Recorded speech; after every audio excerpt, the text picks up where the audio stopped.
आ जाओ।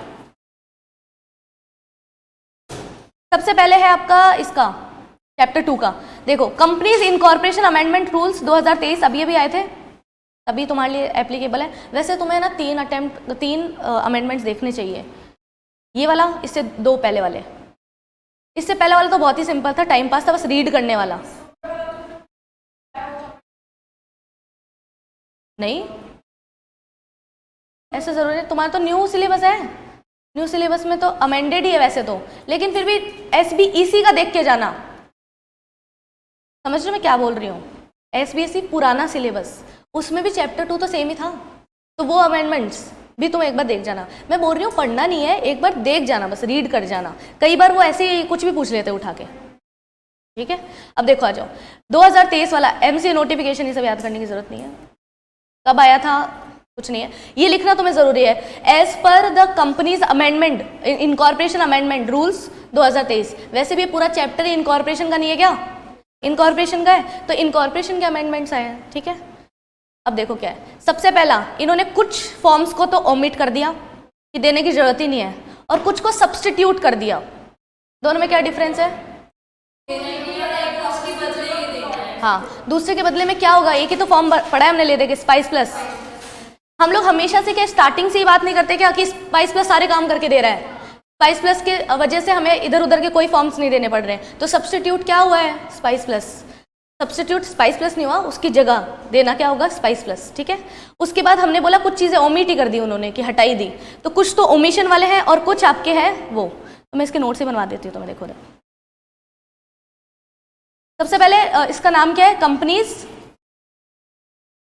Incorporation amendment rules 2023।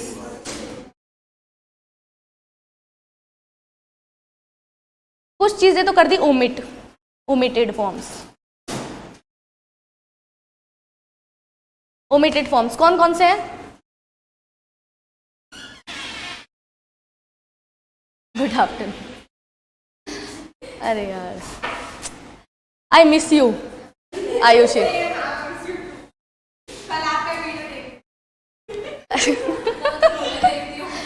अच्छा, देखो कंसेंट ऑफ नॉमिनी। देखो INC 3 किसका होता है? Consent of nominee. INC 3 क्या है? अगर तुम्हें याद हो, हमने OPC पढ़ा था। OPC में वो बोलते हैं कि है ना, हमें ना स्पाइस प्लस तो देना ही है, स्पाइस प्लस के साथ एक नॉमिनी क्लॉज भी डालना है MOA के अंदर। और ऐसे थोड़ी ना डाल दोगे किसी को नॉमिनी, ऐसे थोड़ी ना बना देते हैं, उसकी कंसेंट लेनी पड़ती है। और जो वो कंसेंट देता है ना, उसको भी हमें ROC को जमा करा के आनी पड़ती है। मतलब OPC को 3 काम करने पड़ते हैं। स्पाइस प्लस में रजिस्ट्रेशन, उसका जब MOA बनता है उसमें नॉमिनी क्लॉज डालना पड़ता है। तुम्हें पता है MOA में अलग अलग तरह के क्लॉजेज होते हैं। OPC में एडिशनल क्लॉज होता है और नॉमिनेशन का क्लॉज, क्योंकि एक आदमी है मर गया वगैरह कुछ हो गया तो कोई और मेंबर बनेगा ना, तो ठीक है, तो नॉमिनी क्लॉज उनको डालना पड़ता है। ये स्पाइस प्लस के अंदर भी उनको डालना पड़ता है नॉमिनी क्लॉज। इसके साथ जाते हैं कंसेंट लेटर, इसमें होता है ना कंसेंट लेटर। तो उन्होंने बोला कि भाई ये जो कंसेंट लेटर हमें ROC को देना पड़ता है, जो वो अलग से फॉर्म देना पड़ता था INC 3, उन्होंने बोल दिया मत दो, हटा दिया उन्होंने। तो मैम देंगे कहाँ पे? ये अब जाता है स्पाइस प्लस के साथ ही, तो तुम्हें अलग से नहीं देना, बेसिकली देना तो है, अलग से नहीं देना, ठीक है।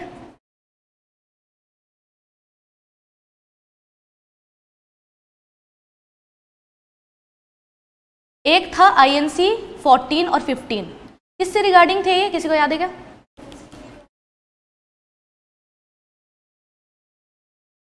याद करो, हमने सेक्शन 8 कंपनी पढ़ा था ना इनकॉर्पोरेशन के टाइम, तो उन्होंने बोला था 14 का डिक्लेरेशन देना पड़ता है और 15 में प्रोफेशनल डिक्लेरेशन देते हैं, तो ये अलग से नहीं देने, अब ये ओमिट हो चुके हैं। ये होते हैं सेक्शन 8 के रिगार्डिंग।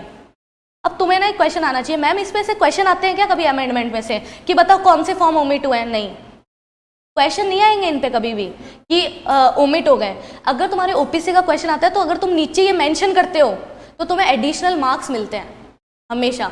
वो दिखाते हैं shows that you are updated, है ना, सामने वाले को पता चलेगा अरे अपडेटेड है, ये सब कुछ पढ़ के आए, इनको अभी लेटेस्ट जो चल रहा है वो उनका नॉलेज है। और ये इशू इसलिए तो किया है तुम्हें, ये अलग से थोड़ी ना देते हैं। 5 नंबर का क्वेश्चन होगा, तुमने 2 मार्क्स का लिखा है उल्टा सीधा आंसर फालतू का जो तुम्हें नहीं आता था, तो तुम्हें वो अमेंडमेंट के चलते दे देगा 2 मार्क्स। और इतनी वैल्यू होती है अमेंडमेंट की। समझ में आया मैंने क्या बोला? ठीक है, तो ये सारे तुम्हें पता होने चाहिए। जैसे मान लो सेक्शन 8 का क्वेश्चन आया, तुमने पहले पूरा लिख दिया कि ये फॉर्म जाता है, वो फॉर्म जाता है, फिर नीचे नोट डालो as per companies Incorporation Amendment Rules 2013, the form 14 and 15 has been omitted and they can be placed before ROC in the same form of Spice Plus, ऐसे करके डाल दो।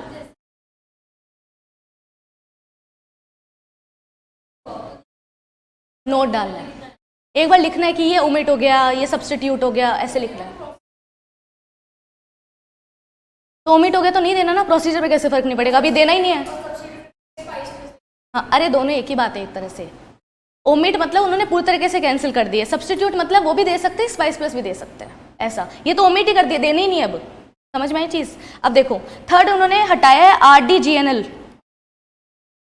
अब ये ना कन्वर्जन से रिलेटेड होता है, तो ये पहले देना पड़ता था, अब नहीं देना पड़ता, इतना याद करो इसको। सेक्शन 8 कंपनी से रिगार्डिंग, सेक्शन 8 कंपनी का जब हम इनकॉर्पोरेशन पढ़ते हैं ना, तो उसमें आते हैं ये कि 14 तो डिक्लेरेशन जाता है, कंपनी देती है कि हम बढ़िया कंपनी बना रहे हैं। 15 में CACS का डिक्लेरेशन देना पड़ता था, अलग से फॉर्म जमा होता था। अब डिक्लेरेशन साथ में दे दो स्पाइस प्लस के, ठीक है, अलग से फॉर्म जमा नहीं कराना। देखो फॉर्म अलग से जमा कराने की इतनी ये चर्चा क्यों कर रहे हैं लोग, फॉर्म के पैसे लगते हैं ना अलग से, एक तुम्हारे स्पाइस प्लस का 1 टाइम पैसा लग रहा है, इसलिए लोग इतनी चर्चा कर रहे हैं। ओमिट होना मतलब अलग से नहीं देना पड़ेगा, छुट्टी, समझ में आई चीज़। अब कुछ चीज़ें सब्स्टिट्यूट कर दी। अब सब्स्टिट्यूट उन्होंने दुनिया भर के फॉर्म्स किए हैं, जो मोस्ट रेलेवेंट थे ना वो मैं तुम्हें लिखवा रही हूँ, जिनको तुम जगह जगह मेंशन कर पाओगे। बेसिकली रन, ये तो हमें पता ही है, रन नेम अप्रूवल तो स्पाइस प्लस में हो ही जाता है, चेंज कराने का तो रन ही है। लेकिन पहले पता है क्या होता था कि स्पाइस प्लस नहीं, सिर्फ स्पाइस फॉर्म तो आपको इनकॉर्पोरेशन के लिए जमा कराना पड़ता और रन नेम रिजर्व के लिए कराना पड़ता था। स्पाइस प्लस ने बोला इसको भी उड़ाओ, रन को भी, और स्पाइस प्लस में नेम अप्रूवल हो जाता है। ये तो डाउट आने ही नीचे तुम्हारे, स्पाइस प्लस का पार्ट ए पूरा ही नेम रिजर्वेशन से रिलेटेड है, पार्ट ए पार्ट भी होता है, पार्ट ए पूरा ही नेम से रिलेटेड है, तो उन्होंने वो बना दिया उसको, समझ में आ। तो रन तो गया, कब का ही गया था, ये अभी अमेंडमेंट है नहीं, कब से चल रहा है अमेंडमेंट। इन्होंने एक साथ फॉर्म लिखने थे तो रन को भी डाल दिया बेसिकली। फिर उसके बाद है INC 6। INC 6 किसका होता है, ये तो याद होना चाहिए तुम्हें, बताओ। कन्वर्जन किसका, OPC का। OPC का कोई भी कन्वर्जन कराओ INC 6 लगता है, वो हटा दिया उन्होंने। फिर है आपका INC 20A, ये भी इंपॉर्टेंट है, मतलब मैंने लिखी सारे इंपॉर्टेंट वाले। ये INC 20A किसका होता है,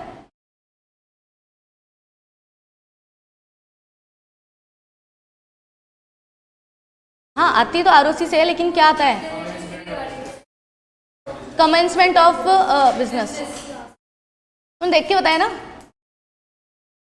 कमेंसमेंट ऑफ बिजनेस। अरे एक फॉर्म तो होता है आपका COI का, दो चीज़ें चाहिए ना हमें, या तो हमें COI चाहिए कंपनी स्टार्ट करने के लिए, और बिजनेस को स्टार्ट करने के लिए, एक्टिविटी स्टार्ट करने के लिए हमें COC चाहिए। COC मिलता है आपका 20A के अंदर, जिसमें याद करो तुमने पढ़ा होगा 2 कंडीशन होती है COC लेने की। एक तो तुम्हारा रजिस्टर्ड ऑफिस बढ़िया होना चाहिए, एक जिन्होंने बोला था ना कि हम पैसे दे देंगे शेयर्स के बदले, उन्होंने दे दिए हो। ये 2 डिक्लेरेशन लेने पड़ते हैं, उसके बाद तुम्हारा चालू करना पड़ता है बिजनेस। मतलब पहले क्या होता था, पहले के ज़माने की बात कर रही हूँ, जब ये अमेंडमेंट नहीं आया था, ये वाला नहीं, जो 20A वाला अमेंडमेंट, A है मतलब अमेंडमेंट से आया ना, तो इसका मतलब क्या है, जब ये नहीं हुआ करता था तब तुम COI लेते थे, चाहे अगले दिन से बिजनेस स्टार्ट कर दो, तुम्हें कोई नहीं पूछेगा। लेकिन जब से अमेंडमेंट आया था, पहले तुम्हें कंपनी बनाना है, फिर चलाने से पहले तुम्हें एक और बार सर्टिफिकेट लेना है। तो कंपनी के लिए 2 सर्टिफिकेट चाहिए, COI और COC, certificate of incorporation, certificate of commencement. ये है COC, सर्टिफिकेट ऑफ कमेंसमेंट का होता है ये। INC 6 होता है कन्वर्जन का ऑफ OPC, और ये तो तुम्हें पता ही है, नेम से रिलेटेड है। 20 एक है ये लगातार है, देखो INC 33, 34 और 35 किसके हैं, ये बता दो जल्दी से।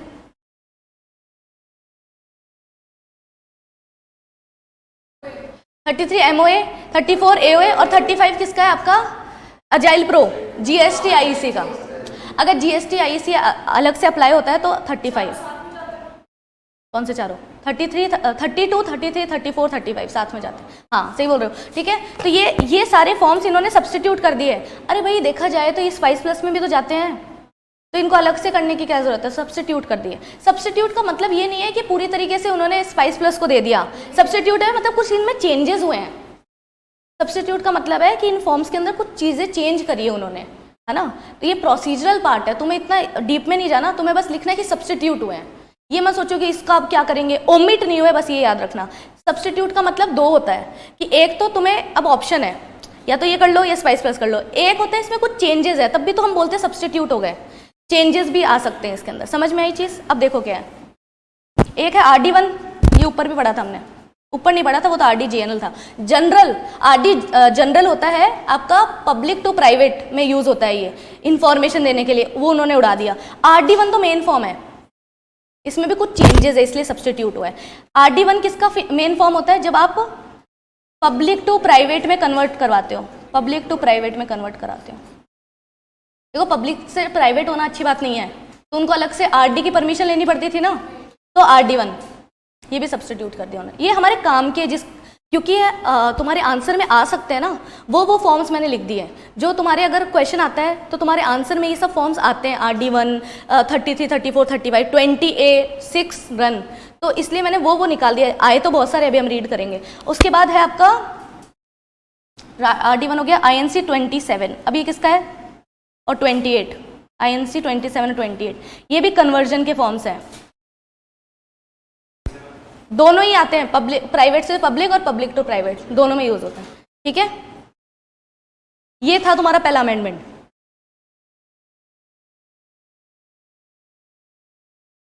देखो फॉर्म तो इन्होंने बहुत सारे दिए सब्स्टिट्यूट वाले, इसको एक बार रीड कर लेना, जो मैंने लिखवाए वो तो तुम्हें याद होने चाहिए कि क्या क्या है। देखो बहुत सारे हैं, मोस्टली तो ले लिया। INC 4 हो गया, जैसे INC, अरे भाई INC 9 भी इंपॉर्टेंट। INC 9 किसका है, डिक्लेरेशन का, बाय डायरेक्टर्स और सब्सक्राइबर्स की हमने बढ़िया कंपनी बनाई है।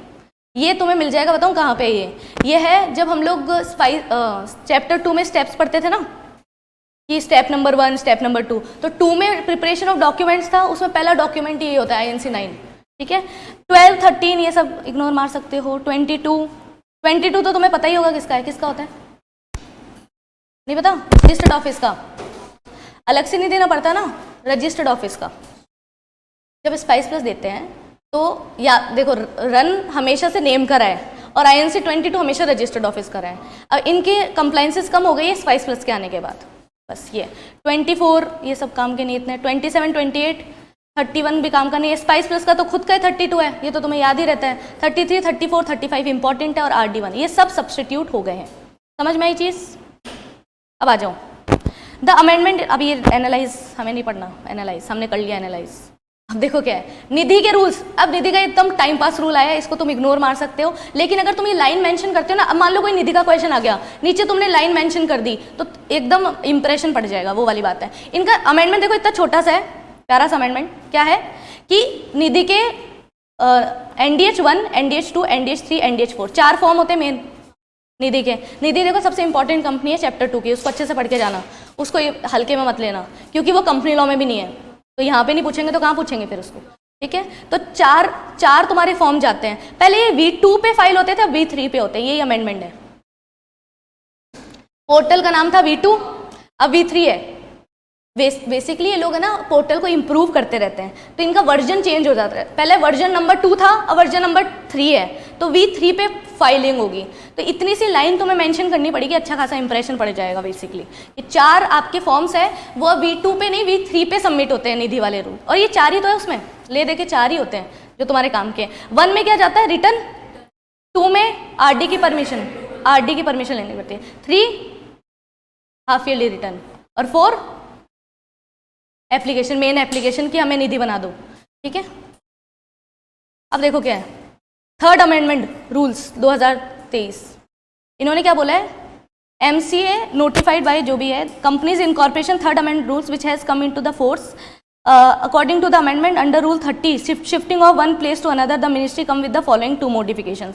अब शिफ्टिंग ऑफ रजिस्टर्ड ऑफिस से कुछ चीजें उन्होंने चेंज करी है। उन्होंने वर्ड हटा दिया and may include such order as to the cost as it thinks proper.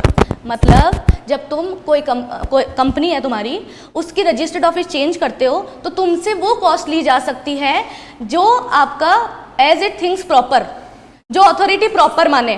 अब प्रॉपर तो कितना भी हो सकता है, तो उन्होंने हटा दिया कि अब तुमसे फीस नहीं लेंगे।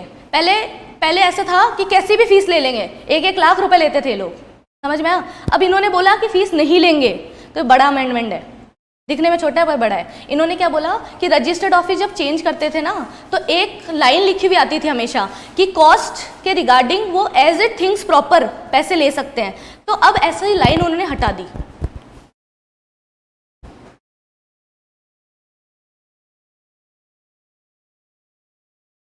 या तो स्पेसिफाइड होगी वही लेंगे या नहीं लेंगे।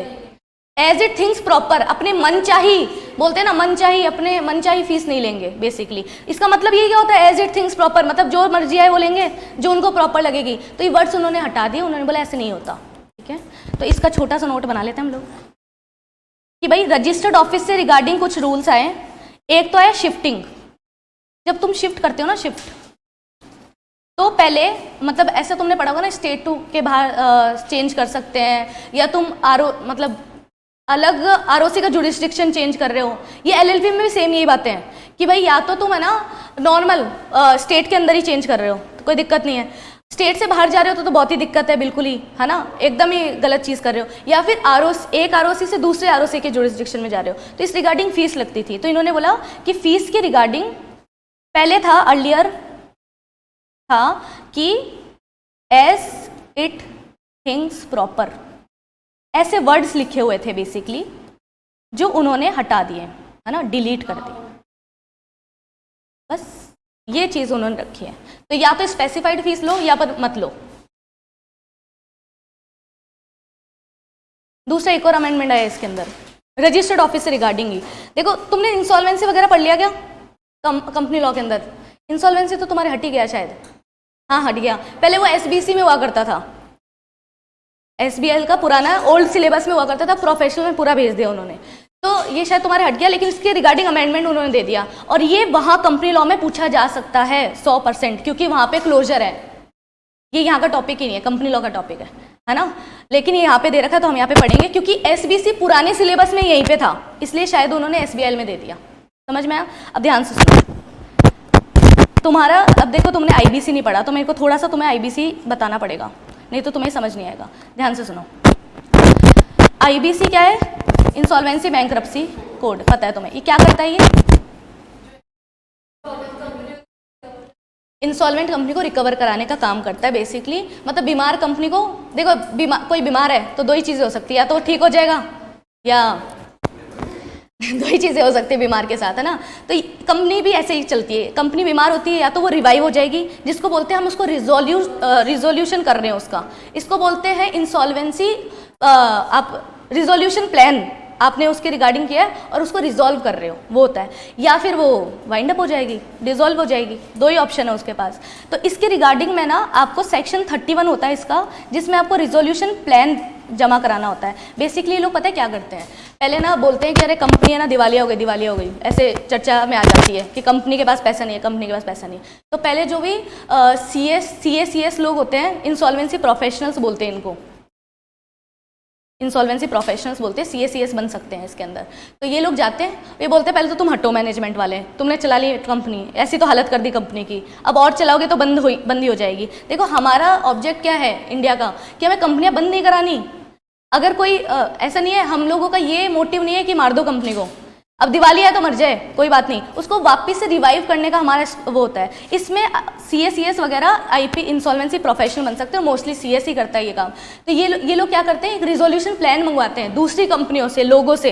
ये बोलते हैं कि तुम कौन इस कंपनी में पैसा डालना चाहेगा। जैसे बड़ी बड़ी कंपनियां होती है ना, उनको ऑफर दिया जाता है कि आप है ना रिजोल्यूशन प्लान जमा कराओ, है ना, और वो सही निकल जाता है ना, रिजोल्यूशन प्लान एक्सेप्ट हो जाता है। इसमें एक COC बनती है, कमिटी ऑफ क्रेडिटर्स। क्योंकि तुम एक बात बताओ मुझे, सबसे ज़्यादा आपत्ति किसको होगी अगर कंपनी दिवालिया हो गई? क्रेडिटर्स। तो उनकी कमिटी बना देते हैं कि तुम डिसाइड करो कैसा प्लान होना चाहिए। समझ में आई चीज़? फिर अप्रूवल हो के आपका रिजोल्यूशन प्लान एक एक्सेप्ट हो जाता है। अभी मैं बहुत ज़्यादा समरी में बता रही हूँ, बहुत लंबा प्रोसेस होता है ना। तो ये रिजोल्यूशन प्लान जमा हो गया। अब इस रिजोल्यूशन प्लान पर ना तो कोई ऑब्जेक्शन आया, ना इसको कोई मतलब इसके अगेंस्ट कोई कंप्लेन गई, कुछ भी नहीं हुआ, मतलब है ना। मतलब रिजोल्यूशन प्लान बन चुका है, मतलब आपकी कंपनी वापस से रिवाइव हो चुकी है। है ना। एक रिजोल्यूशन प्लान आना मतलब अब कोई और कंपनी को संभाल लेगा, कोई और कंपनी को वापस से जिंदा कर रहा है बेसिकली, तो अब आपकी कंपनी न्यू बन गई ना। अब अगर आप चाहो तो रजिस्टर्ड ऑफिस चेंज कर सकते हो क्या? कर सकते हो। पहले ये लोग बोलते थे ऐसे कैसे, पहले तो तुमसे कंपनी नहीं संभली, अब अचानक से तुम्हें रजिस्टर्ड ऑफिस चेंज करनी है, अब अलाउड है। उन्होंने बोला कि तुम्हारा जहां बिजनेस करने का मन करे, तुम्हें सही लगता है वहां करो। इम्पैक्ट ये होता है कि पहले अलाउड नहीं था, अब अलाउड है, यही इम्पैक्ट है, कुछ नहीं। अरे भैया घर पे भी तो वास्तुशास्त्र करते हैं ना हम लोग कि अरे पहले यहाँ पे धंधा नहीं चला तो जगह चेंज करके देखो, तो वैसे कर सकते हैं ऐसा, वो वाली बात है। इनकी ये प्लान बना के वो दे रहे हैं, उनके बिना तो ये प्लान बना के नहीं दे रहे, अप्रूव वही करते हैं कि ये सही है कि नहीं है। अब देखो क्रेडिटर्स का ही तो फायदा है, अगर रिजोल्यूशन प्लान अप्रूव हो गया तो उनको तो पैसे मिल जाएंगे ना। कंपनी डूब गई तो फिर कौन क्या करेगा? वो लोग डूब गई मतलब उनके एसेट्स बिकेंगे और फिर क्रेडिटर्स को पैसा मिलेगा। तो इनको ये भी तो नहीं चाहते ना कंपनी डूबे, उनका पैसा लगा हुआ था, वो क्यों चाहेंगे कंपनी डूबे? वो तो ये चाहेंगे ना कोई बड़ी कंपनी उनको एब्जॉर्ब कर ले या कुछ भी कर ले, तो इसलिए वो ही करके दे रहे हैं सारे काम। आप कुछ पूछ रहे थे रंजना, देखो आ जाओ, इसको एक बार रीड कर देती हूँ मैं। नहीं, प्लान तो कोई भी सबमिट कर सकता है, कोई दूसरी कंपनी कि हम लोग पैसा डाल के इसको बचाएंगे, ऐसा। क्रेडिटर्स, कमिटी ऑफ क्रेडिटर्स मिलके करते हैं सब। बेसिकली उनकी परमिशन के बिना कुछ नहीं होता, क्योंकि इंटरेस्ट तो उनका ही खराब हुआ है ना इंसॉल्वेंसी की वजह से, अप्रूव होता है। आरओ नहीं, आरओ अलग चीज़ है, उसको छोड़ो। मैंने तुम्हें बताया प्रोसेस रिजोल्यूशन प्लान तक। अब तुम्हारी कंपनी वापस से जिंदा हो रही है ना, तो तुम ये बोल सकते हो कि भाई हम इसी जगह पे काम नहीं करेंगे, इसमें हमारा नहीं चला था धंधा, हम दूसरी जगह लगाएंगे रजिस्टर्ड ऑफिस। तो पहले अलाउड नहीं था, उन्होंने बोला था कि ये क्या तरीका है, अभी तुम रिवाइव हो, अब रजिस्टर्ड ऑफिस चेंज कर रहे हो, पर इन्होंने बोला अब अलाउड है, चलता है, तुम्हारे जहाँ अच्छे से लगे वहाँ करो आराम से रजिस्टर्ड ऑफिस। इसका रिजोल्यूशन प्लान से कोई लेना देना है नहीं। देखो नॉर्मल सी बात है, अगर कंपनी वाइंड अप हो जाएगी तो रजिस्टर्ड ऑफिस चेंज करना ये सब क्वेश्चन आएंगे क्या? नहीं। अभी रिजोल्यूशन प्लान अप्रूव हुआ है तभी तो आएगा ना क्वेश्चन कि रजिस्टर्ड ऑफिस यही रखनी है कि चेंज कर दें, क्योंकि इसमें तो अच्छा नहीं चला हमारा, तो दूसरी जगह। ठीक है, कुछ भी हो सकता है। क्या तो बंद हो जाएगी? दो ही चीजें, या तो तुम्हारा रिजोल्यूशन प्लान खराब निकला, किसी ने एक्सेप्ट ही नहीं किया सीओसी ने, या रिजोल्यूशन प्लान आया ही नहीं। इसका कोई टाइम लिमिट होता है 180 दिन, उसमें रिवाइव कर दिया तो कर दिया, नहीं तो कंपनी बंद करनी पड़ती है, ऐसा। ठीक है, तो इन्होंने क्या बोला कि अगर या तो प्लान आया नहीं या फिर खराब आया, एक्सेप्ट ही नहीं हुआ, अप्रूव ही नहीं हुआ, तो कंपनी बंद करो। फिर समझ में आई चीज़? आ जाओ। Further the amendment inserted in new provision, ये सब याद नहीं करना, where the management of the company has been taken over by the new management under the resolution plan. Taken over कर लिया ना, मैंने बोला ना बड़ी कंपनी आके कर देती, अंडर द रिजोल्यूशन प्लान जो अप्रूव हुआ था सेक्शन 31 ऑफ द आईबीसी के अंदर। And no appeal against the resolution plan is pending, no inquiry, inspection, investigation is pending, and after the approval and shifting of the registered office may be allowed. अब देखो एक और scenario है जो मैंने तुम्हें बताया। अब मान लो रिजोल्यूशन प्लान बढ़िया है, अप्रूव हो गया, सब कुछ हो गया, पर इसके अगेंस्ट किसी ने अपील फाइल कर दी, इसके अगेंस्ट इंक्वायरी या इन्वेस्टिगेशन चल रही है, तो उस दौरान हम तुम्हें रजिस्टर्ड ऑफिस चेंज थोड़ी ना करने देंगे। मतलब इसके ऊपर कोई भी तरह की लाइबिलिटी नहीं होनी चाहिए, हमारा बिल्कुल चकाचक रिजोल्यूशन प्लान होना चाहिए। कुछ भी इसमें बोलते हैं ना, कोई भी लाइबिलिटी क्रिएट नहीं होनी चाहिए। बेसिकली रिजोल्यूशन प्लान अभी इन्वेस्टिगेशन के अंदर है, तो तुम अभी तो प्लान ही नहीं आया ढंग का, तो तुम रजिस्टर्ड ऑफिस कैसे चेंज कर रहे हो? ऐसा रजिस्टर्ड रिजोल्यूशन प्लान सही होना चाहिए। मतलब हाँ, क्रेडिटर्स खुद कर देते कई बार।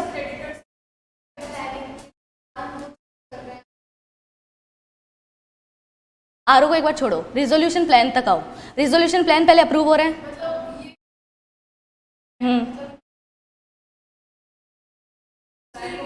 63 कुछ % होता है इनका, उससे तुम्हें क्या मतलब है? ये तो प्रोसीजर वाली बात है, ये सब नहीं आएगा तुम्हारे क्योंकि सिलेबस में आईबीसी है ही नहीं। तुम्हें बस उन्होंने एक चीज बोल दी कि जब रिजोल्यूशन प्लान बन जाता है ना और उस पर किसी भी तरह का इन्वेस्टिगेशन, इंक्वायरी, ये सब नहीं है, अपील वगैरह पेंडिंग नहीं है, कुछ भी पेंडिंग नहीं है, मतलब वो बढ़िया है, आगे उसमें प्रोसेस बचे नहीं है, तो तुम रजिस्टर्ड ऑफिस चेंज कर लो। बस इतना ही याद करना है तुम्हें। मैंने तुम्हें बैक स्टोरी क्यों बताई, ताकि तुम्हें ये समझ आ जाए कि रिजोल्यूशन प्लान होता गया है, ये तुम्हें समझ में आ जाए, इसलिए मैंने बताई। इतना प्रोसेस नहीं आएगा, कितनी कंसेंट लगती है सब, अरे बहुत खतरनाक है, पूरा सब्जेक्ट है तुम्हारे। ये जो मैंने बताया ना, ये मैं तुम्हें 2 मिनट में बताई, पूरा सब्जेक्ट है तुम्हारे प्रोफेशनल में। ठीक है, अब आ जाओ। अब देखो LLP के क्वेश्चंस आ रहे हैं, यहाँ तक समझ में आए, चैप्टर 2 के खत्म है हमारे चैप्टर, ये तो सबसे इंपॉर्टेंट है, इसमें स्टार मार्क लगाओ, इस पे तो अलग से क्वेश्चन भी आ सकता है डायरेक्ट। ऊपर वाले तो हमारे क्या काम आ रहे थे, कुछ भी नीचे नोट डालने के लिए काम आ रहे थे, और ये IBC वाला तो शायद नोट डालने भी काम नहीं आएगा तुम्हारे, क्योंकि तुम्हारे IBC है ही नहीं, ये पुराने के लिए है, ओल्ड सिलेबस वालों के था, उनके लिए रेलेवेंट है, और गलती से पूछ ले तो हमें तो पढ़ना जरूरी है ना, वो वाली बात है। अब देखो ध्यान से सुनो, LLP के तुमसे डायरेक्ट क्वेश्चन पूछ सकते हैं, नोट के लिए नहीं, डायरेक्ट भी पूछ सकते हैं। इन्होंने इतने खतरनाक अमेंडमेंट्स लेके आए हैं, देखो ध्यान से सुनो। सबसे पहले इन्होंने क्या बोला कि LLP फॉर्म नंबर 3 किसका होता है, उसमें चेंजेस किए, अमेंडमेंट किया है, अब बस चेंजेस किए हैं, इतना याद रखो कि चेंज हुआ है कुछ। अब देखो क्या है, second amendment, date of publication, according to amendment form number 3 जो कि आपका LLP एग्रीमेंट से होता है, और फॉर्म नंबर 4 जो DP वगैरह का हो रहा है, वो सब्सटीट्यूट होते हैं बेसिकली, डेजिग्नेटेड पार्टनर्स।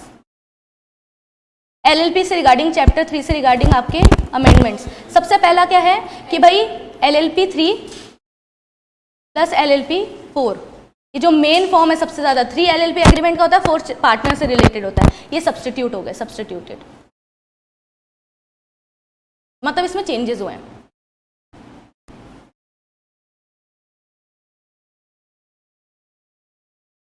अब देखो ये प्रोसीजरल बातें हैं कि उन्होंने क्या चेंज किया है, वो तो जब तुम फाइल करने बैठते हो ना तब पता चलता है कि क्या चेंज किया है, तो ये सब तुमसे नहीं पूछेंगे, तुम्हें बस एक लाइन लिखनी है कि LLP 4 और LLP 3 सब्सटीट्यूट हो गया, बस, ठीक है। अब देखो और भी अमेंडमेंट, ये इतना काम का नहीं था, ये तो बस एक लाइन है, आगे काम के अमेंडमेंट है इसमें, देखो हाँ यहाँ से है, देखो सबसे पहले एवरी LLP, अब तुमने एक चीज पढ़ी होगी, सिग्निफिकेंट बेनिफिशियल ओनर्स, हाँ ये किसके अंदर होता है, कंपनी के अंदर, LLP के अंदर हमने ऐसी कोई चीज पढ़ी थी क्या, नहीं, इन्होंने लेके आ गए ये लोग कि है ना, जैसे कंपनी वाले देते हैं ना SBO की रिगार्डिंग सारी डिटेल्स, अब LLP वालों को भी देना पड़ेगा बेसिकली, ठीक है। अब देखो जो SBOs होते हैं, तुमने सेक्शन 90 पढ़ा होगा इसके रिगार्डिंग कंपनीज एक्ट के अंदर, तो ये सेम कॉपी पेस्ट कर दिया यहाँ पे भी, बस यहाँ पे फॉर्म्स का नाम अलग है, समझ में आया। तुमने पढ़ा होगा ना कि कंपनी की जिम्मेदारी है, जितने भी बेनिफिशियल ओनर्स है, सिग्निफिकेंट बेनिफिशियल ओनर्स है, तो उनकी है ना उनका वो लो, डिस्क्लोजर ROC को फाइल करो, ऐसी LLP को भी बोल दिया है ऐसा। अब देखो इसमें फॉर्म है आपके 4A, 4B, 4C, 4D भी है शायद, हाँ 4D, ये 4 तरह के फॉर्म्स नए आए, अभी आए, 4A, B, C, D। अब देखो क्या क्या है, सबसे पहले इन्होंने बोला फॉर A में क्या जाएगा, ध्यान से सुनना, from the date of its incorporation maintains a register of partners in form 4A which shall be kept at the registered office of the LLP, declaration respect of the beneficial interest in any contribution, मतलब इसमें बोला है register बना के रखना है, partner से related नहीं, डिस्क्लोजर से रिलेटेड, बेनिफिशियल इंटरेस्ट से रिगार्डिंग वो भी बनता है, डिस्क्लोजर के रिगार्डिंग भी तो रजिस्टर बनता है, वो 4A में बनाना है, पहले ही रजिस्टर बनवा रहे हैं। अब देखो existing LLP shell comply with in 30 days of the commencement, नहीं बन रही है तो वैसे रजिस्टर बना के चलेगी। अगर पुरानी LLP है तो 30 दिन, कहाँ से 30 दिन, ये जो अमेंडमेंट आया उससे 30 दिन में उनको ये रजिस्टर बनाना है। रजिस्टर में क्या क्या बातें होगी, पर्टिकुलर्स पार्टनर्स की, नेम, एड्रेस, पैन, कब पार्टनर बना था, कब गया था, सब डिटेल्स डालनी है। बेसिकली पार्टनर्स का एक रजिस्टर बनाना है 4A के अंदर, ठीक है। एग्जिस्टिंग LLP है वो कब बनाएगी, इस अमेंडमेंट से 30 दिन के अंदर, इसमें सब कुछ 30 दिन ही है, सब कुछ फाइलिंग 30 दिन में ही है। तुम्हें पता है ना ROC का सब कुछ वैसे भी 30 दिन में ही जाता है, यहाँ पे भी वही है, 30 दिन में ही जा रहा है सब कुछ, तो तुम्हें डेट में कभी भी कंफ्यूजन नहीं होनी चाहिए, सब चीज़ 30 दिन में ही हो रही है यहाँ पे भी। एंट्री जो रजिस्टर में मेंटेन करनी पड़ेगी, shall be made with in 7 days of any change. अब ये काम की बात नहीं है, इन्होंने क्या बोला कि पहले तो अमेंडमेंट आया ना, अमेंडमेंट उससे 30 दिन के अंदर अंदर रजिस्टर बना लो। अभी रजिस्टर में जितनी भी एंट्री होगी ना, जैसे जैसे चेंज आएगा उस हिसाब से होगी, तो चेंज आने से 7 दिन के अंदर अंदर एंट्री हो जानी चाहिए इसके अंदर, ये बोला है। तो हर जगह ये तो पढ़ा है अभी तक हमने, कोई भी चेंज होता है 7 दिन में रजिस्टर में एंटर होता है ना, जैसे तुमने रजिस्टर ऑफ मेंबर पढ़ा होगा, उसमें भी कोई पार्टनर नहीं मेंबर आ रहा है जा रहा है, या कोई भी चेंजेस हो रहे हैं मेंबर से रिगार्डिंग, तो 7 दिन में तुम्हारे ROM में चला जाना चाहिए। हर चीज़ जो भी चेंज होता है ना रजिस्टर में, हमेशा 7 दिन के अंदर ही जाता है चेंज से, ठीक है। बस अब है आपका रूल 22B और रूल 22A आया है बेसिकली इसके अंदर। इन्होंने क्या बोला है कि आपको है ना, a person whose name is entered in the register of partners but does not hold any beneficial interest, मतलब उसका नाम तो लिखा हुआ है कहाँ पे, हाँ, लेकिन वो बेनिफिशियल इंटरेस्ट होल्ड नहीं करता। मान लो कि आज तुम हो पार्टनर एलएलपी के अंदर, मैं नहीं हूँ, और तुम बोलते हो कि जितना भी हमें पैसा मिलेगा ना वो हम मैम को ही देंगे, तो मैं बेनिफिशियल हो गई, ठीक है, मना कर रहा है, देखो शर्म आनी चाहिए। देखो देखो, तो तुम कैसे पार्टनर हो गए, रजिस्टर्ड पार्टनर, मैं कैसे पार्टनर हो गई, बेनिफिशियल पार्टनर, समझ में आ गया। अरे वहाँ पे तो हम ओनर बोलते हैं, या फिर क्योंकि शेयर होल्डर्स होते हैं ना, ओनर बोलते हैं, यहाँ पे पार्टनर बोलेंगे, रजिस्टर्ड पार्टनर, बेनिफिशियल पार्टनर, समझ में ये चीज़। तो ये फुली और partly in contribution such person shall file LLP a declaration to that effect in form B within a period of 30 days। हर चीज 30 डेज में होगी, स्पेसिफाई करेगा क्या क्या है। कौन दे रहा है 4B, रजिस्टर्ड दे रहा है। यहाँ बोला ना डज नॉट होल्ड, जो होल्ड नहीं करता बेनिफिशियल इंटरेस्ट, ठीक है। बेनिफिशियल वाला देता है 4C के अंदर, beneficial partners who have interest not registered, दे नहीं, मेरा नाम थोड़ा रजिस्टर्ड है, नाम तो तुम्हारा रजिस्टर्ड है LLP के अंदर, बेनिफिशियल मेरे को मिल रहा है, तो मैं कितने दिनों में दूंगी फॉर्म 4C, 30 दिन के अंदर, ये भी 30 दिन के अंदर है। 4B क्या बोलता है कि जो रजिस्टर्ड पार्टनर है, मतलब कि तुम जमा कराओगे फॉर्म LLP को कि मेरे को पैसा मत दो, मैम को दे दो, तो तुम भी तो दोगे डिक्लेरेशन, मैं तो दूंगी कि मेरा इंटरेस्ट है बेनिफिशियल इंटरेस्ट, तो तुम भी तो दोगे कि तुम्हारे प्लेस पे किसको जा रहा है, तो तुम्हें जो देना है वो होगा 4B और 4C होगा। मैं इसका चार्ट बनवा दूंगी, टेंशन मत लो। 4B और 4C ये सारी चीजें तुम्हें किसको बतानी है, LLP किसको बताएगा, ROC को, वो 4D में बताएगा। लो इसका चार्ट बना लो, इतना कॉम्प्लिकेटेड है ही नहीं है, आ जाओ। इन्होंने क्या बोला, 4 फॉर्म हमने अभी बनाया SBO से रिगार्डिंग।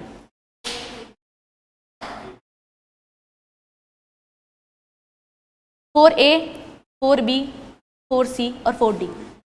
4A में उन्होंने बोला कुछ नहीं करना, रजिस्टर बना लो, बस रजिस्टर ऑफ पार्टनर्स बना लो, जिसमें कुछ भी चेंजेस आए, मान लो तुम्हारा आज बेनिफिशियल चेंज हो रहा है, तो मेरी जगह चिन्मय को देने लग गए, है ना, तो तुम्हें बताना तो पड़ेगा। तो रजिस्टर्ड में जब भी चेंज हुआ कि हमारा अब ये नहीं रहा बेनिफिशियल पार्टनर, हम लोग अब चिन्मय को देंगे, तो चिन्मय का नाम तो लिखना पड़ेगा, तो 7 दिन के अंदर अंदर देना पड़ेगा, समझ में आया। तो पहला तो ये हो गया। 4B में कौन दे रहा है, रजिस्टर्ड पार्टनर, कि मेरा बेनिफिशियल इंटरेस्ट जा किसको रहा है, तुम दोगे ये वाला फॉर्म कि हमारा किसको जा रहा है, ये मैं दूंगी 4C वाला कि भाई मेरा इतना इंटरेस्ट है बेनिफिशियल इंटरेस्ट। और 4D कौन दे रहा है, LLP दे रही है ROC को, क्या दोनों, 4B के बारे में भी और 4C के बारे में भी। समझ में आया क्या, क्लियर हुआ।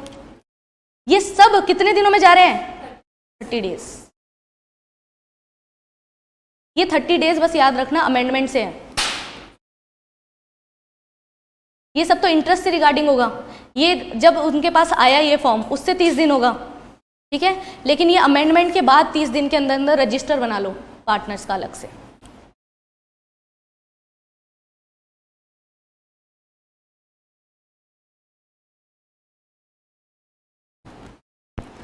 ठीक है, अब एक फॉर्म और आया तुम्हारे, ये तो है ही मेन फॉर्म तो यही थे, इसके अलावा एक और फॉर्म आया तुम्हारा, रुको ये भी मैं तुम्हें चार्ट ही बनवा देती हूँ। तुम्हें पता होगा एक अलग से फॉर्म होता है ban 1 ban 2, ban 1 ban 2, ban नहीं है वो गुजराती वाली, बैन 1 बैन 2 बैन 3 बैन 4, ठीक है, ये भी हम लोगों को पढ़ना है। बैन से रिगार्डिंग मतलब बेनिफिशियल इंटरेस्ट से रिगार्डिंग अलग से भी फॉर्म जाएंगे, ये तो पार्टनर्स डिस्क्लोज कर रहे हैं, अलग से कैसे कैसे बैन वाले फॉर्म भी जाएंगे और ये 4A 4C ये भी जाएंगे। अब देखो ध्यान से सुनना, ये आते हैं आपका LLP SBO रूल्स 2023, इसके अंदर तुम्हारे 4 फॉर्म्स हैं। एक है LLP बैन 1, LLP बैन 1 ये होता है इंडिविजुअल्स देते LLP को, मतलब जो ऊपर दे रहे थे इंडिविजुअल्स देते हैं LLP को बैन 1।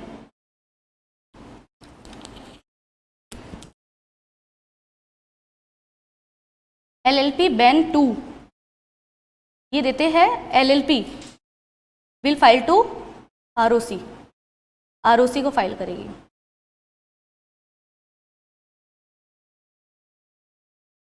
LLP बैन 3 में रजिस्टर, वही वापस से मेंटेन करना है हमें रजिस्टर।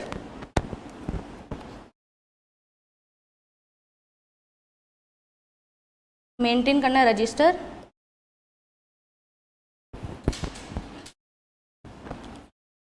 दूसरे में कहाँ करना है? Eight registered office. ओपन रहेगा क्या इंस्पेक्शन के लिए? हाँ, ये तो वहाँ पे भी तो ये पड़ा है कंपनीज एक्ट में भी, open for registration inspection during business hours.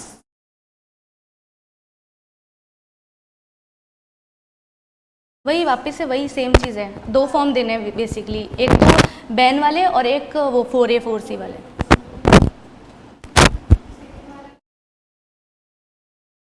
Eight RO registered office, ATA ये।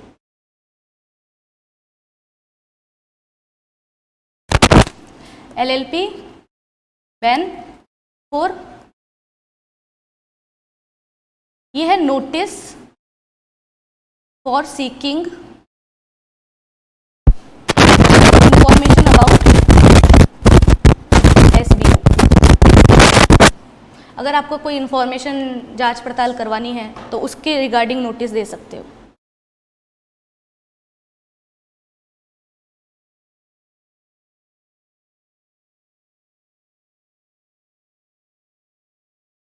ठीक है, इतनी अमेंडमेंट्स है तुम्हारे ये LLP के अंदर। अब इस पे देखो अलग से क्वेश्चन भी आ सकता है ना। ये MSME वाला टाइम पास है, इसको लास्ट में पढ़ेंगे, पहले इस पे आ जाओ। लेसन नंबर 6 कन्वर्जन, इसको याद है चैप्टर।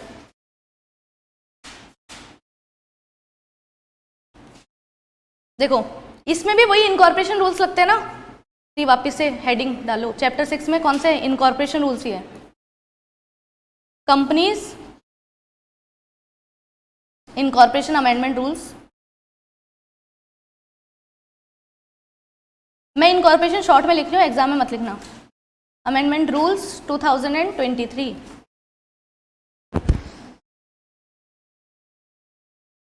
इसमें भी कुछ चेंजेस आए हैं। जो चैप्टर 6 से क्वेश्चन आता है तो तुम्हारे काम का है। देखो LLP वाले तो डायरेक्ट क्वेश्चन भी आ सकता है तुमसे, वो उसमें तुम्हें ऐसे अलग इंप्रेशन वाली बात नहीं है, पूरा 5 नंबर का 10 नंबर का क्वेश्चन आ सकता है कि बताओ कि कौन से form significant, what are the rules regarding significant beneficial owner regarding LLP, company नहीं LLP। और हो सकता है वहाँ पे भी पूछ ले, ठीक है, वो वाली बात है। और जो ऊपर वाले पढ़े थे चैप्टर 2 के, वो आपके कंपनी लॉ में भी आ सकते हैं। ठीक है, आ जाओ। अब देखो पहला क्या है आपका, OPC से प्राइवेट में अगर चेंज हो रहे हो तो पहला सिनेरियो इस चार्ट से पढ़ लो। प्राइवेट से OPC में चेंज हो रहे हो या फिर पब्लिक टू प्राइवेट चेंज हो रहे हो, 3 सिनेरियोज है। तो सबसे पहले में इन्होंने क्या किया है, तुम्हें पता है OPC में फॉर्म कौन सा लगता है? अभी भी पढ़ा था, बताओ। OPC के साथ कुछ भी चेंजेस करो, कौन सा फॉर्म करता है? INC 6। तो दोनों में INC 6 लगेगा। अब इसमें इन्होंने कुछ चेंजेस किए हैं। जब तुम OPC से प्राइवेट में जाते हो ना, OPC से प्राइवेट जा रहे हो, अच्छा काम कर रहे हो, तो इन्होंने बोला कि इसके जो अटैचमेंट्स थे वो हमने कम कर दिए, नंबर ऑफ अटैचमेंट्स रिड्यूस कर दिए, नंबर ऑफ अटैचमेंट्स रिड्यूस कर दिए। मतलब OPC प्राइवेट में जा रही है, अच्छी बात है ना, तो इन्होंने बोला अटैचमेंट कम दे दो, चलेगा, अच्छा काम कर रहे हो, जाओ। OPC प्राइवेट कब बन पा रही होगी? जब उसने ग्रोथ करी होगी। तो हमने बोला ये वो कर दो, नंबर ऑफ अटैचमेंट्स कम कर दो। इसमें उल्टा काम कर रहे हैं, तो उन्होंने बढ़ा दिए फिर एडिशनल इंक्लोजर्स। इस अमेंडमेंट के थ्रू कुछ अटैचमेंट्स तो कम कर दिए, और प्राइवेट से OPC जा रहे हो तो एडिशनल अटैचमेंट्स डाल दिए। अब एडिशनल कौन से हैं? Altered EMOA। देखो तुम्हें डरने की बात नहीं है, सब तुमने पढ़ा हुआ है। अमेंडमेंट है इसलिए मैं अलग से लिखवा रही हूँ ताकि तुम्हें याद रहे कि अमेंडमेंट में भी था। ये तुम्हारे अपडेटेड है ऑलरेडी बुक के अंदर, ये वाली चीज़ जो हम अभी पढ़ रहे हैं ना, ये अपडेटेड है। ये वाली नहीं, सिर्फ ये वाली सेकंड वाली, ठीक है। Altered EMOA, altered EAOA, NOC from secured creditors, secured creditors,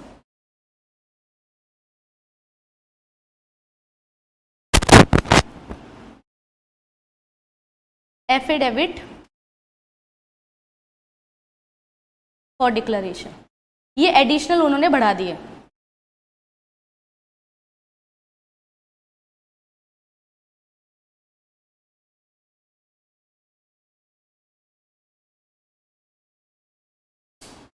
ठीक है, इसको एक बार देख लेते हैं उधर।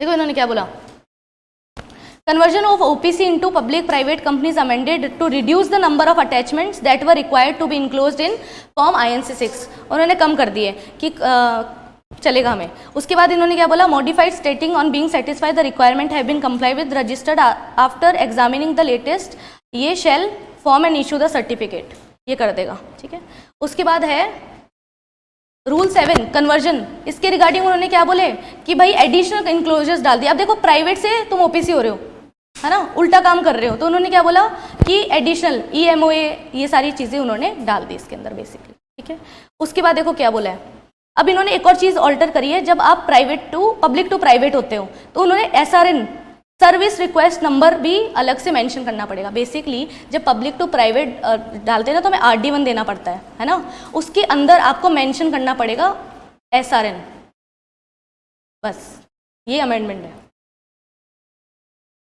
ठीक है, RD1 देना पड़ता है और एक INC 27 भी देना पड़ता है, INC 27, तो उसके अंदर साथ साथ SRN भी मेंशन करो। SRN क्या होता है, सर्विस रिक्वेस्ट नंबर, इतना ही है अमेंडमेंट, ये काम का नहीं है, बस सारे अमेंडमेंट एक साथ लिखने से मैंने लिख दिया। ये दोनों काम के तुम्हें लिखने के लिए काम आएंगे अगर 6 से क्वेश्चन आता है तो, चैप्टर 6 से। चैप्टर 6 का वेटेज वैसे बहुत कम होता है, या तो एक क्वेश्चन आएगा या आएगा ही नहीं, तो अगर आता है एक भी क्वेश्चन तो ये लिखने काम आएगा।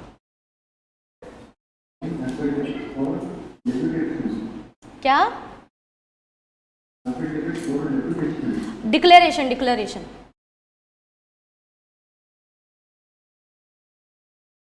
अरविंद की आवाज थी। देखो समझ में आई चीज, इतना अमेंडमेंट है तुम्हारा। अब 5 का है, मैंने तुम्हें सेक्शन 8 कंपनी का अमेंडमेंट नहीं लिखवाया ना, सेक्शन 8 में क्या अमेंडमेंट आया, नहीं लिखवाया ना, ये चैप्टर 2 में ही है, ये मिस हो गया, लिखो चैप्टर 2 का ही। सेक्शन 8 कंपनी से रिगार्डिंग भी एक अमेंडमेंट आया, बहुत ही इंपॉर्टेंट। तो अगर सेक्शन 8 कंपनी को लाइसेंस लेना पड़ता है, मतलब सिर्फ रजिस्ट्रेशन से काम नहीं चलता, लाइसेंस लेना पड़ता है। तो लाइसेंस कौन देता है, CG। अब है कि ROC को भी पूछना पड़ेगा, CG से तो लेना ही है, ROC को भी पूछना पड़ेगा, डिस्क्रिशन है, डिस्क्रिशन। ये कब दिया जाएगा तुम्हें लाइसेंस, बहुत सारी चीज़ें जांच पड़ताल करके ही देंगे, कुछ चीज़ें कंसीडर करके देंगे।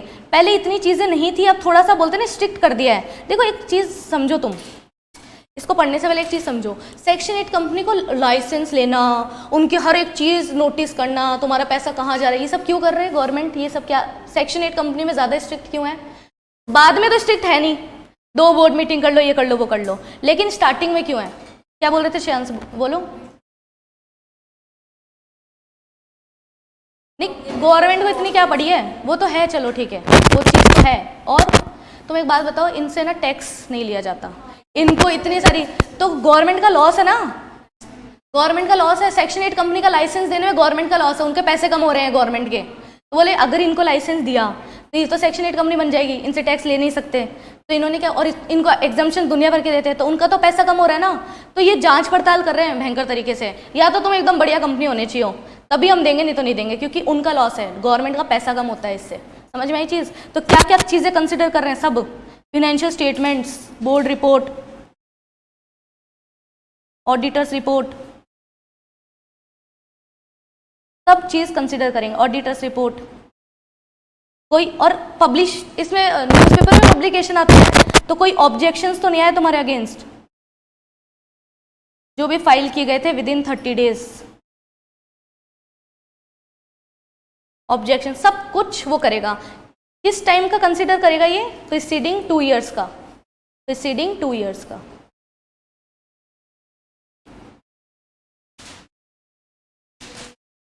और कंपनी बने हुए 1 साल ही हुआ है तो 1 साल का करेगा,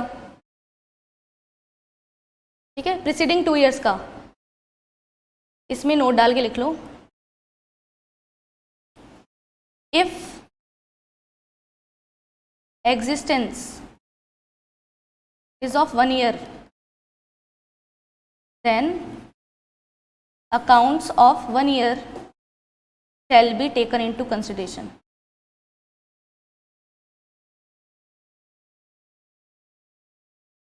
बेसिकली अब इन पे ज़्यादा बोलते हैं ना स्ट्रिक्टनेस लेके आए हैं वो लोग।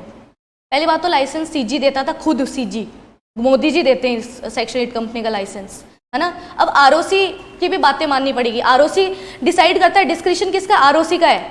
आरओसी डिस्क्रिप्शन दे रहा है। अगर बाद में आरओसी बोलता है ना नहीं मुझे तो पसंद नहीं आई, तो फिर नहीं होगी, सेक्शन 8 कंपनी को लाइसेंस नहीं मिलेगा। पहले ऐसा होता था सीजी के पास जाओ, सीजी को पसंद आ गए, आप सेक्शन 8 कंपनी बन जाते थे। अब क्या होगा, पहले तो सीजी के पास जाओ, सीजी ने लाइसेंस दे दिया, फिर आरओसी को बनाओ, आरओसी ये सारी चीज़ें कंसिडर करेगा दुनिया भर की, है ना। उसके बाद उसको पसंद आया, पिछले 2 साल का देखेगा, उसको पसंद आया, फिर लाइसेंस मिलेगा, नहीं तो नहीं मिलेगा। समझ में आया? जो 1 स्टेप प्रोसेस था उन्होंने 2 स्टेप कर दिया बेसिकली। ठीक है, अब देखो, अब चैप्टर 5 का बचा है, ये बहुत ईजी सा है। अगर तुम्हें चैप्टर 5 याद है तो, याद है क्या? एमएसएमई याद है? तो ईजी नहीं है। आ जाओ, देखो इधर ध्यान से सुनो। इसमें हमने एक छोटी सी चीज़ पढ़ी थी, वही है, सारा वही है। इन्होंने क्या बोला कि पहले तुम्हें वो इजी वाले पढ़ा देती हूँ, रुको आ जाओ। देखो इन्होंने क्या बोला है, तुम्हें याद है ना इसमें कौन सा रजिस्ट्रेशन लेना पड़ता है? अरे कौन सा रजिस्ट्रेशन लेना पड़ता है एमएसएमई वालों को? तुमने सब लेबर लॉज ही पढ़ेगा एकदम। उद्यम, अरे एंटरप्राइज को उद्यम बोलते हैं, तो उद्यम रजिस्ट्रेशन लेना पड़ता है। उद्यम रजिस्ट्रेशन किसको लेना पड़ता है? हमने वो क्राइटेरिया देखा था ना, या तो तुम माइक्रो में आते हो, या स्मॉल में आते हो, या मीडियम में आते हो, तो तुम्हें ये लेना पड़ता है उद्यम रजिस्ट्रेशन। समझ में आया? लेकिन इन्होंने क्या बोला कि कुछ और भी तो होते हैं जो है ना अपना बिजनेस चला रहे हैं, जैसे वो भीड़े की वाइफ, वो तो माइक्रो में भी नहीं आती, पर है तो एकदम इनफॉर्मल ना, इनफॉर्मल सेक्टर है पहली बात तो, लेकिन है तो एकदम ही माइक्रो, माइक्रो का भी माइक्रो में भी इनफॉर्मल, जो लिमिट में भी नहीं आती, पर बिजनेस तो कर रहे हैं ना, तो उनके लिए अलग से पोर्टल लेके आए। पहले तो तुम्हें पता है आधार ऑथेंटिकेशन पे चलता है। उद्यम रजिस्ट्रेशन में 3 ही तो बातें चाहिए। क्या चाहिए? पहले तो उद्यम रजिस्ट्रेशन पोर्टल पे जाओ, फीस नहीं चाहिए, और तीसरा आधार नंबर चाहिए, बस इतना ही, 3 ही स्टेप थे इसके। तो इन्होंने बोला आधार ऑथेंटिकेशन तो लगेगा ना, वो लगेगा। फिर देखो क्या है, एमएसएमई जो भी है, has authorised by the CG hereby notifies that Aadhaar authentication shall be performed on voluntary basis using yes या no authentication facility during the process of registration of owners of informal micro enterprises. ये किसकी बात करेगा? Informal micro enterprises, मतलब micro में भी informal, Madhavi जैसे लोग जो माइक्रो में भी नहीं आते हैं पर बिजनेस कर रहे हैं, चार पापड़ का बिजनेस करती है वो, है ना, पर बिजनेस कर रहे हैं माइक्रो में। समझ में आई चीज? उनके लिए आधार ऑथेंटिकेशन भी यस नो के बेसिस पे चल रहा है, आधार भी नहीं ले रहे उनका, बोल रहे तुम्हारे पास है तो यस कर दो, नहीं है तो नो पे टिक कर दो। समझ में आया? बेसिकली हमें बिजनेस को आगे बढ़ाना है, तो इनफॉर्मल वालों के लिए भी ये सारी फैसिलिटीज चालू कर रखी है। वहाँ पे एमएसएमई से वो तो लेते थे, सिर्फ आधार नंबर ले रहे थे उनसे, इनसे वो भी नहीं ले रहे। यस है तो यस पे टिक कर दो, नो है तो नो पे टिक कर दो। ठीक है, अब देखो इनके लिए क्या बनाया गया है, उद्यम असिस्ट सर्टिफिकेट, उद्यम असिस्ट प्लेटफॉर्म के रिगार्डिंग। इसका क्या मतलब है? उसमें होता है उद्यम रजिस्ट्रेशन पोर्टल, इन लोगों के लिए होता है उद्यम असिस्ट पोर्टल प्लेटफॉर्म। तुम्हें याद ही होना चाहिए ना, असिस्ट कर रहे हैं उनको, असिस्ट मदद कर रहे हैं उनकी, बिचारों की मदद हो रही है ना। माधवी जैसे छोटे छोटे बिजनेस वुमेन हो गई वो तो, है ना, उसको मदद मिल रही है, असिस्ट करने का प्लेटफॉर्म है ये रजिस्टर्ड नहीं है, असिस्ट कर रहे हैं, इसलिए तो आधार नंबर कुछ नहीं मांग रहे, रजिस्ट्रेशन में लगती है सब चीज़ें, इनको तो असिस्ट कर रहे हैं, मदद करेंगे इनकी बाद में आगे जाके। समझ में आई चीज़? तो उन्होंने बोला इसके लिए अलग से प्लेटफॉर्म बना दिया, और उसमें तुम्हें उद्यम असिस्ट सर्टिफिकेट लगता है, जैसा नाम वैसा सर्टिफिकेट वैसा ही पोर्टल। समझ में आई चीज़? अब देखो with reference to the implementation of, ये है तुम्हारे वो काम की चीज़। अरे ये क्या बोल रहे हैं कि जो ये उद्यम असिस्ट प्लेटफॉर्म है ना, जो इसमें रजिस्टर्ड होगा, जैसे मान लो माधवी रजिस्टर होने गई उद्यम असिस्ट प्लेटफॉर्म पे, तो उसको प्राइवेट सेक्टर लैंडिंग में मदद हो जाएगी, प्राइवेट सेक्टर लैंडिंग। अगर तुम्हें थोड़ा सा याद हो ये चैप्टर, तो हमने बोला था जिनके पास उद्यम रजिस्ट्रेशन होता है ना, उनको जल्दी लोन मिल जाता है बैंक से, बैंक उनको प्रायोरिटी बेसिस पे रखती है, तो इनको भी मिल जाएगा प्रायोरिटी, क्योंकि ये माना उद्यम रजिस्ट्रेशन फॉल ही नहीं करते कैटेगरी में, तो उद्यम रजिस्ट्रेशन कैसे लेंगे ये लोग? क्या लेकिन उद्यम असिस्ट प्लेटफॉर्म पे तो है, तो इनको वहाँ पे भी प्रायोरिटी सेक्टर में ये लोग आ जाएंगे। तो एकदम शॉर्ट में बताऊँ तो क्या चैप्टर 5 में क्या अमेंडमेंट्स है? सबसे पहला इन्होंने बोला इनफॉर्मल वालों को लेके आओ, इनफॉर्मल माइक्रो एंटरप्राइजेस के लिए बनाया था ये। इन्होंने बोला आधार, पहले तो आधार ऑथेंटिकेशन जरूरी होता है, पर उनका भी यस नो पे चल रहा है। एक ही तो चीज थी वहां पे जो मांग रहे थे, वो भी यस नो बेसिस पे चलेगी। समझ में आया? उसके बाद इन्होंने बोला इनके लिए अलग से हमने प्लेटफॉर्म बनाया है, उद्यम असिस्ट प्लेटफॉर्म, है ना, उद्यम असिस्ट प्लेटफॉर्म बनाया। अगर तुम इस पे अपने आईडी वगैरह बनाते हो तो तुम्हें क्या मिल जाएंगे, प्रायोरिटी सेक्टर बेसिस पे लैंडिंग मिल जाएगी।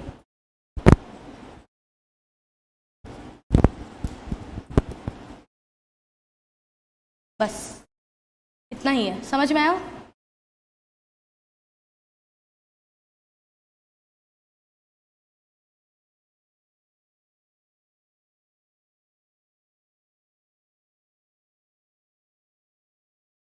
अब क्योंकि तुम्हें याद नहीं है तो हम थोड़ा सा रिवाइज कर रहे हैं, जल्दी से सुन लो।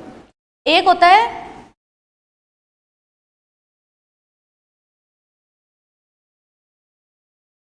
अगर तुम्हें याद हो तो हमने पढ़ा था कि एक एमएसएमई का फैसिलिटेशन सेंटर होता है ना, वहां पर ट्रिब्यूनल मान लो।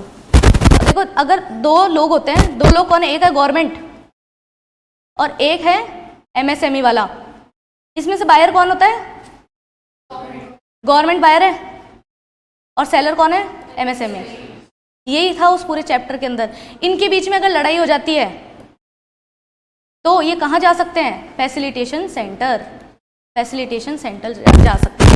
इसी के बारे में तुम्हारे केस लो दे रखा है, काम वही है, क्या नाम है, Messrs India glycols limited and another versus MSME facilitation centre, MSc facilitation centre. हाँ बिल्कुल सेम। आर्बिट्रेशन क्या होता है, हमें कोर्ट नहीं जाना, और कोर्ट जाना चाहिए भी नहीं, क्योंकि कोर्ट के पास पहले ही बहुत ज़्यादा बर्डन है। तो हमने क्या बोला कि पहले अपने ट्रिब्यूनल्स में मामला सुलझाओ, जब ना सुलझे तब आए। जैसे हमने लेबर लॉज में तो पढ़ा है, पहले तुम लेबर कोर्ट जाओ, इंडस्ट्रियल ट्रिब्यूनल जाओ, नेशनल ट्रिब्यूनल जाओ, फिर बात ना सुलझे तब जाना हाई कोर्ट, सुप्रीम कोर्ट, पहले मत पहुंच जाओ हाई कोर्ट। तो वैसे ही ये है, हर चीज़ में यही है। तो इन्होंने बोला अगर आपस में लड़ाई हो रही है एमएसएमई डी एक्ट के अंदर, तो सबसे पहले केस कहाँ लेके जाओ, फैसिलिटेशन काउंसिल में लेके जाओ। फिर ये लोग तुम्हें बताते हैं कि दो चीज़ें हैं, पहले हम लोग कंसिलिएशन करने का ट्राई करेंगे, फिर नहीं हुआ, इससे भी नहीं हो पाया, ये फेल हो गया, तो हम आर्बिट्रेशन पे जाएंगे, आर्बिट्रेशन फेल हुआ तब हम कोर्ट पे जाएंगे, ठीक है। और ये जल्दी केस रिजॉल्व करके देते हैं, मात्र 90 दिन के अंदर 90 डेज में रिजॉल्व करके देते हैं डिस्प्यूट, ठीक है। अब इसमें सबसे ज़्यादा खतरनाक बात जो तुम्हें याद रखने की ज़रूरत है वो क्या है, ये लोग 75% का डिपॉजिट लेते हैं तब केस सुनते हैं, यही केस लॉ है।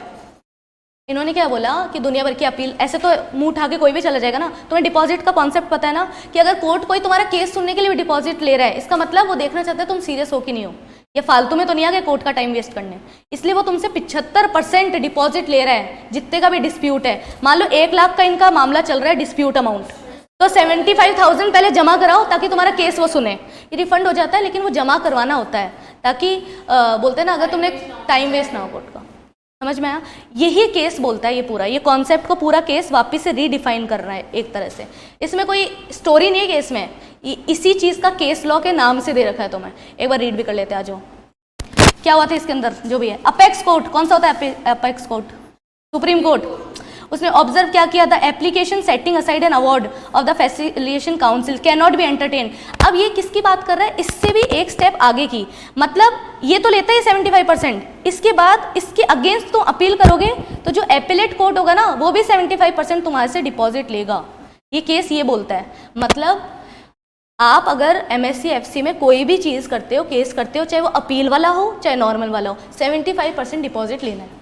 समझ में आई चीज? अब देखो, setting can not be entertained by the court unless the appellate has deposited 75% of the amount in terms of the award, ठीक है। In view of the provisions where the facilitate council proceeds the arbitrate the dispute, arbitration के लिए वो जाता है, तो provisions of act of 1996 उस पर अप्लाई होंगे। 1996 में कौन सा एक्ट आया था तुम्हारे वाला, रेस्पेक्ट वाला, आर्बिट्रेशन कंसिलिएशन एक्ट। मतलब इस पे सारी चीज़ें किसकी बातें लगेगी, आर्बिट्रेशन कंसिलिएशन, क्योंकि हमें पता नहीं दो ही तो चीज़ें कर रहा है, या तो कंसिलिएशन कर रहा है आर्बिट्रेशन, तो कौन सा एक्ट लगेगा इन पे, आर्बिट्रेशन एंड कंसिलिएशन, 1996 वाला एक्ट है ना, are to apply to the disputes, ठीक है।